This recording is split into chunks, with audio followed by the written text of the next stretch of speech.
Hello students, welcome back to my video. तो आज इस वीडियो में हम स्टार्ट करेंगे क्लास 11 मैथ्स का एक्सरसाइज 2.3। ठीक है, आज हम बस क्वेश्चन नंबर 1 ही करेंगे। तो क्वेश्चन नंबर 1 में देखते ही बोला क्या है।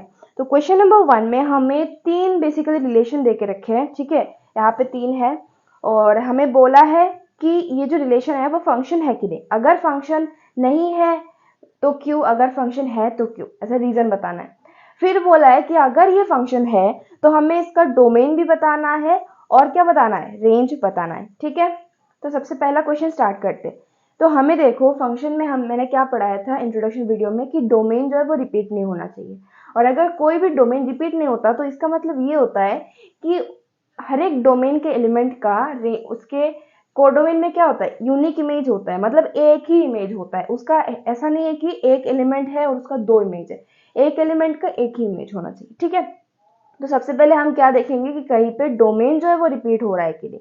ठीक है, तो डोमेन कहाँ पे देखो रिपीट हो रहा है कि डोमेन कौन सा होता है, जो ऑर्डर पेयर है उसका पहला वाला जो एलिमेंट होता है वो क्या है, डोमेन है। तो यहाँ पे डोमेन क्या है, 2 5 8 11 14 17। यहाँ पे कहीं पे भी हमें कोई भी नंबर जो रिपीट होता हुआ नहीं दिख रहा है, सब अलग अलग नंबर है और सबका क्या है, एक एक इमेज है, मतलब सबका यूनिक इमेज है। तो हम यहाँ पे लिख सकते हैं कि yes it is a function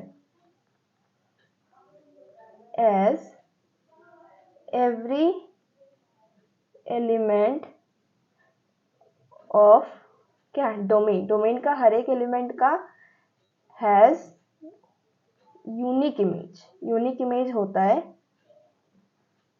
कहाँ पे, इन इट्स कोडोमेन, इसके कोडोमेन में। ठीक है, यहाँ पे हमने रीजन भी जो बता दिया। ठीक है, अब हमें बोला है कि अगर ये फंक्शन होता है तो हमको इसका डोमेन और रेंज लिखना है। तो ये तो कोई मुश्किल बात है नहीं, डोमेन निकालना है। डोमेन क्या होता है, ऑर्डर पेयर का पहला वाला एलिमेंट क्या है, यहाँ पे 2 5 8 11, 2 5 8 11 14 और 17, पहला वाला एलिमेंट लिख दिया। अब बताना है रेंज। तो रेंज यहाँ पे क्या है, 1 1 1 1 1 1। अब जब रिपीट होता है तो हम क्या करते हैं, एक ही बार लिखते हैं, तो 1। ठीक है, रेंज आ गया इसका। तो ये जो है हमारा क्वेश्चन नंबर 1 का 1 खत्म होता है यहाँ यहीं पे। 2 जो है वो बिल्कुल सेम ही है। देखो सेम, पहले क्या करना है, हमें जब भी बोले कि फंक्शन है या नहीं देखना है, डोमेन को देखना है कि डोमेन रिपीट हो रहा है कि नहीं। यहाँ पे देखो 2 4 6 8 10 12 14, यहाँ पे कोई भी नंबर जो रिपीट नहीं हो रहा डोमेन में। ठीक है, तो इसका मतलब क्या है, ये भी फंक्शन है। तो यहाँ पे yes it is a function, जो पहले लिखा था ना बिल्कुल सेम लाइन लिखना है, as every element of domain has a unique image in its codon. ठीक है, लिख दिया हमने। अब हमें क्या बोला है, अगर फंक्शन होता है तो हमें क्या करना है, डोमेन और रेंज निकालना है। तो डोमेन निकाल लो। यहाँ पे डोमेन क्या है, सारे इवन नंबर है शायद, 2 4 6 8 10 12 14। तो 2 4 6 8 10 12 14, यहाँ पे कौन सा वाला लिखा हमने, ऑर्डर पेयर का पहला वाला एलिमेंट जो है वही तो डोमेन होता है ना। ठीक है, अब क्या बताना है हमें, रेंज। तो रेंज भी लिख देते हैं। रेंज कौन सा होता है, ऑर्डर पेयर का जो दूसरा एलिमेंट होता है, कौन है, 1 2 3 4 5 6 7 तक। तो बस लिख दो 1 2 3 4 5 6 और 7 लिख दिया हमने। तो यहाँ पे हमारा क्वेश्चन नंबर 2 भी हो रहा है खत्म। अब देखो 3 देखो। अब पहला काम क्या है हमारा, डोमेन देखना है कि रिपीट हो रहा है नहीं। क्या है डोमेन, 1 1 2, 1 रिपीट हो रहा है यहाँ पे। ठीक है, जब रिपीट होता है तो वो क्या होता है, फंक्शन नहीं होता है। तो हम यहाँ पे लिख देंगे no it is not a function. अब हमें क्यों बताना है, एज 1 डज नॉट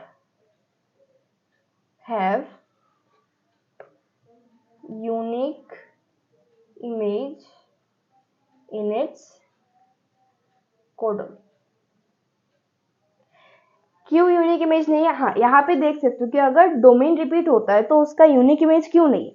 देखो डोमेन क्या है, 1 ही है दोनों में, लेकिन उसका रिलेशन किसके साथ बन रहा है, एक बार 3 के साथ बन रहा है, एक बार 5 के साथ बन रहा है। इसका मतलब क्या है कि 1 का इमेज जो है वो 3 भी है और 5 भी है। यहाँ पे ऐसा भी लिख सकते हो कि no it is not a function as 1 has 2 images. ठीक है, कौन सा इमेज है 3 और 5 विच इज नॉट यूनिक, ऐसा करके लिख लेना, ठीक है, वो ज्यादा सुंदर होगा। No it is not a function as one has 2 images in its codomain that is 3, 5। ठीक है, लिखने के बाद लिख देना which is not unique so it is not a function, ठीक है, ऐसा कुछ।